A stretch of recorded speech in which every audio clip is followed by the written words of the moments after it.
அனைவருக்கும் சிவன் சக்தி ஜோதிட சேனலின் அன்பான வணக்கங்கள். பிரபல ஜோதிடர் ஜோதி பட்டாச்சாரியார் அவர்களின் கணிப்பின்படி ரிஷபராசி அன்பர்களுக்கு சித்திரை மாதத்தின் கடைசி 20 நாட்கள் எப்படிப்பட்ட பலன்களை கொடுக்க போகிறது அப்படிங்கிறதான் இன்னைக்கு வீடியோவில் தெரிஞ்சுக்க போகிறோம்.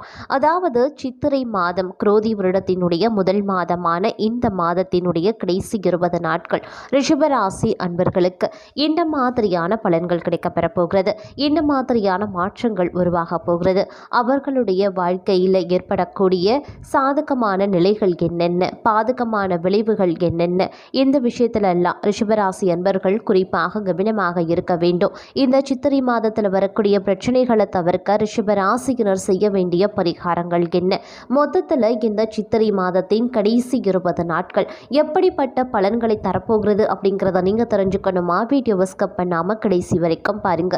இந்த பதிவு ரிஷபராசியில் பிறந்த அனைத்து நட்சத்திர அன்பர்களுக்கும் பொருந்தும். வீடியோக்குள்ள போகிறதுக்கு முன்னாடி இதுவரைக்கும் நீங்க நம்ம சிவன் சக்தி ஜோதிட சேனலை சப்ஸ்கிரைப் பண்ணலனா உடனே சப்ஸ்கிரைப் பண்ணிக்கோங்க. அப்படியே பக்கத்தில் இருக்கக்கூடிய நோட்டிஃபிகேஷனுக்கான பில் பட்டனையும் ப்ரெஸ் பண்ணிக்கோங்க. நான் தேவி திரௌபதி பேசுகிறேன். வாங்க வீடியோக்குள்ள போகலாம். ரிஷபராசி அன்பர்களே, இந்த சித்திரை மாதத்தின் கடைசி 20 நாட்களை பொறுத்த வரைக்கும் தொழில் வளர்ச்சி, கடுமையான உழைப்பு, லாபம், திடீர் அதிர்ஷ்டம், பொருளாதார வளர்ச்சி உள்ளிட்ட விஷயங்களோடு நிறைய செலவுகளையும் கொடுக்கக்கூடிய வகையில் அமையப்படுகிறது. சித்திரை மாத ரிஷப ராசிக்காரர்களுக்கு வாழ்வில் பொருளாதார நிலை உயரும் அப்படின்னாலும் புதிய முயற்சிகளும் உங்களுக்கு கை கொடுக்க ஆரம்பிக்கும். ரிஷபராசிக்காரர்களுக்கு சித்திரை மாதம் நிலவக்கூடிய கிரகங்களின் நிலையை ஆய்வு செய்து பார்க்கும் பொழுது பெரும்பாலான கிரகங்கள் உங்களுடைய ராசிக்கு 12வது வீடான விரயஸ்தானம் மற்றும் 11வது வீடான லாபஸ்தானம் மற்றும் தொழில் ஸ்தானத்தில் சஞ்சரிக்கிறது. இந்த அமைப்பு தொழில் வளர்ச்சி, கடுமையான உழைப்பு, லாபம், திடீர் அதிர்ஷ்டம், பொருளாதார வளர்ச்சி உள்ளிட்ட விஷயங்களோடு நிறைய செலவுகளையும் கொடுக்கும். அது மட்டும் இல்லாமல் சில சிக்கல்களையும் இந்த மாதம் உங்களுக்கு உருவாக்கலாம். மேலும் பார்த்தீங்கன்னா பொருளாதார ரீதியான உயர்வு அதிகரித்தாலும் மறுபுறம் செலவுகளும் உங்களுக்கு அதிகரித்த வண்ணமே இருக்கும். இருப்பினும் புதிய முயற்சிகள் பார்த்தீங்க அப்படின்னா இந்த காலத்தில் கைக்கூட அதிக அளவிலேயே வாய்ப்புகள் இருக்கு. சித்திரை மாத தொடக்கமே ரிஷப ராசிக்கு அற்புதமான யோகத்துடன் தொடங்கியிருக்கு. ராசியின் அதிபதியான சுக்கிரன் உச்சம் பெற்று ராகு மற்றும் புதனுடன் சஞ்சரிப்பது பல நல்ல வாய்ப்புகளை உங்களுக்கு வழங்கும். பணப்புழக்கம் அதிகரிக்கும். வாழ்க்கை துணையான பலவிதமான நன்மைகளையும் நீங்க பெறுவீங்க. கையில பணமே இல்லையே அப்படின்னு நினைத்தாலும் கூட தேவைப்படும் போதெல்லாம் ஏதோ ஒரு விதத்துல பணம் வந்து கொண்டே இருக்கும். பணம் மட்டுமல்லாம உங்களுக்கு என்ன உதவி நீங்க எதிர்பார்த்தாலும் இந்த மாதத்துல கிடைக்கப்பெறும் அப்படின்னு கூட சொல்லலாம். இந்த சித்திரை மாதம் நீண்ட காலமாக நிலம், வீடு வாங்க முயற்சி செய்து கொண்டிருக்கக்கூடிய ரிஷப ராசிக்கு அந்த யோகம் ஏற்பட போகிறது அப்படின்னு நான் சொல்லணும். பல வழிகளில் இருந்தும் வருமானம் ஈட்டுவதற்கான வாய்ப்புகள் வரும். இதை பயன்படுத்திக் கொள்வது ரொம்ப ரொம்ப நல்லது. பயணங்கள் அதிகரிக்கும். பயணங்களால நல்ல லாபமும் கிடைக்கப்பெறுவீங்க. புதிய வேலை மாற வேண்டும் அப்படின்னு நினைத்து கொண்டிருக்கக்கூடிய ரிஷப ராசியினர் சித்திரை மாதத்தில் எதிர்பார்த்த வாய்ப்புகள் கிடைக்கப்பெறுவீங்க. பெரிய நிறுவனங்கள்ல இருந்து பணி புரிவதற்கான வாய்ப்பை நீங்க பெறலாம். வியாபாரிகளுக்கு தொழில நல்ல லாபமும் போட்டியில வெற்றியும் கிடைக்கப்பெறும். வெளிநாட்டில் வசிக்கக்கூடிய மற்றும் வெளிநாட்டுக்கு செல்ல முயற்சி செய்து கொண்டிருக்கக்கூடிய ரிஷப ராசிக்காரர்களுக்கு சித்திரை மாதம் பொற்காலமான மாதமாக அமையப்பெறும். இடமாற்றம் செய்ய விரும்புபவர்களுக்கு இடமாற்றம் மரம் போல அமையும் அப்படின்னு கூட சொல்லலாம்.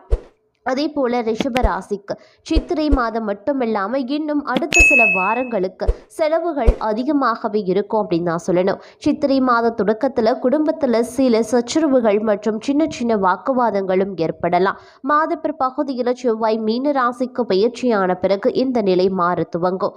புதன் வக்ரமாகவும் விரயஸ்தானத்திலையும் இருக்கிறதுனால எந்த விஷயமாக இருந்தாலும் மனக்குழப்பமும் அதிகப்படியான செலவும் ஏற்படதான் செய்யும். அது மட்டும் இல்லாமல் ரிஷப ராசி 2024 குரு பெயர்ச்சி ஜென்ம குருவாக அமைந்து வேலை பளுவை, மன நெருக்கடியை அதிகரித்தாலும் கூட குருவின் பார்வையால் அளவிடங்களில் வாழ்வில் மேன்மையை ஏற்படுத்தும். அதே போல இந்த காலகட்டத்தை பொறுத்த வரைக்கும் நீங்க ரொம்ப எச்சரிக்கையுடன் செயல்பட வேண்டியது அவசியம். அப்படி செயல்பட்டால் மட்டுமே பெரும்பாலான விபத்துக்கள் குறையும் அப்படிங்கிறதை எப்பொழுதுமே நினைவில் வைத்துக் கொள்ள வேண்டும். அதே மாதிரி அவசர வேலைகளை தவிர்த்து எச்சரிக்கையுடன் வாகனத்தை ஓட்டு ஓட்டுங்க. உத்தியோகத்தில் இருக்கிறவங்க மாதத்தின் முற்பகுதியில் எந்த வேலைகளையுமே அலட்சியமாக இருப்பதை தவிர்க்க வேண்டும். அப்படி இல்லைனா நீங்கள் தவறு செய்தால் உங்களுடைய மேலதிகாரியின் கோபத்திற்கு ஆளாகவும் நேரிடலாம். அதே சமயம் மாதத்தின் பகுதி அப்படின்னு வரும் பொழுது தங்களுடைய ஆற்றல், பணம் மற்றும் நேரத்தை சரியாக நிர்வகித்தால் மட்டுமே உங்களுடைய கடுமையான முயற்சிகளுக்கு சாதகமான பலன்கள் கிடைக்கக்கூடிய வகையில் அமையப்பெறும். சில பெரிய செலவுகளுடன் இந்த காலகட்டம் தொடங்கினாலும் உங்களுடைய தனிப்பட்ட பிரச்சனைகளுக்கு தீர்வு காண்பதில் உங்களுடைய பெரும்பாலான நேரம் செலவாகலாம். மாதத்தினுடைய பகுதியில் பெரிய வணிகம் தொடர்பான ஒப்பந்தம் சாத்தியமாகும். இதன் மூலம் உங்களுடைய தொழிலை விரிவுபடுத்துவதில் வெற்றி பெறுவீங்க. பொருளாதார ரீதியாக ஓரளவிற்கு முன்னேற்றம் இருக்கும் அப்படின்னு கூட சொல்லலாம். அதே சமயம் இந்த காலகட்டத்தை பொறுத்த வரைக்கும் பயணத்தை செல்லும் பொழுது நீங்க கொஞ்சம் கூடுதல் கவனத்துடன் இருக்க வேண்டியது அவசியமாகிறது. சில நேரத்தில் பயணங்கள் பார்த்தீங்கன்னா உங்களுக்கு பிரச்சனைகளையும் கொடுக்கலாம். அதனால ஜாக்கிரதையா பயணத்தின் போது திட்டமிட்டு பயணங்களை மேற்கொள்ளுங்க. முடிஞ்ச வரைக்கும் இரவு நேர பயணங்களை முற்றிலுமா தவிர்ப்பது ரொம்ப ரொம்ப நல்லது. அதே மாதிரி நீண்ட தூர பிரயாணங்களையும் தவிர்ப்பது ரொம்ப ரொம்ப நல்லது. மாதத்தினுடைய முற்பகுதி சுமாராக இருந்தாலும் இரண்டாம் பகுதி அப்படின்னு வரும் பொழுது ஓரளவிற்கு உங்களுக்கு சாதகமான பலன்கள் கிடைக்க வாய்ப்பு இருக்கு. இது போன்ற சூழ்நிலையில் ரிஷபராசிக்காரர்கள் தங்களுடைய முக்கிய வேலையை முதல் பாதியில் செய்யாம மாதத்தினுடைய பிற்பகுதியில் செய்வதை உறுதி செய்து கொள்ளலாம். மாதத்தின் முதல் பகுதியில் வீடு, குடும்பம், அப்படி இல்லைனா தொழில், வியாபாரம் தொடர்பான பிரச்சனைகள் உருவாகும். இந்த நேரத்தில் நிலம் மற்றும் கட்டிடங்கள் தொடர்பான சர்ச்சைகளை தீர்க்க நீங்க நிறைய உழைக்க வேண்டியதாகவும் இருக்கலாம். வேலை செய்பவர்கள் தங்கள் வேலையை முடிக்க அதிக உழைப்பையும் முயற்சியையும் தொடர்ந்து தரக்கூடியதாக அமையப்படுகிறது.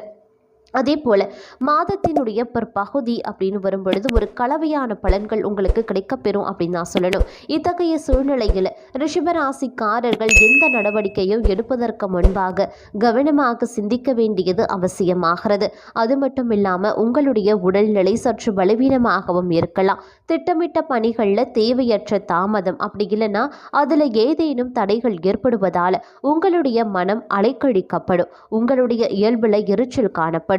அதே போல மாதத்தினுடைய இரண்டாவது பகுதியில் உத்தியோகத்தில் இருக்கிறவங்க பணியிடத்தில் கடின உழைப்பையும் முயற்சியையும் செய்ய வேண்டியதாக இருக்கும். தங்களுடைய கடின உழைப்பு முயற்சிக்கான முழு பலனையும் பெற முடியாமலும் போகலாம். இதனால நீங்க மனதில் சிறிது வருத்தமும் உங்களுக்கு உருவாகும். வேலையில் இருக்கக்கூடிய சிரமங்கள் மற்றும் உறவினர்களின் ஒத்துழைப்பு மற்றும் ஆதரவு இல்லாமை ஆகியவை உங்களுக்கு கவலைக்கு காரணமாக அமையப்படுகிறது. இந்த மாதத்தினுடைய பகுதி ஒரு வேலைகளை வெற்றி பெற நீங்க குறுக்கு வழிகளை எடுப்பதையோ மற்றும் விதிமுறைகளை மீறுவதையோ முற்றிலுமா தவிர்த்து கொள்ளுங்க. வியாபாரத்தில் ஈடுபட்டிருக்கீங்க அப்படின்னா அதிக லாபம் ஈட்ட வேண்டும் அப்படிங்கிறதுக்காக யோசிக்காம பணத்தை முதலீடு செய்வதையும் தவிர்த்து கொள்ளுங்க. அதுதான் உங்களுக்கு நல்லது.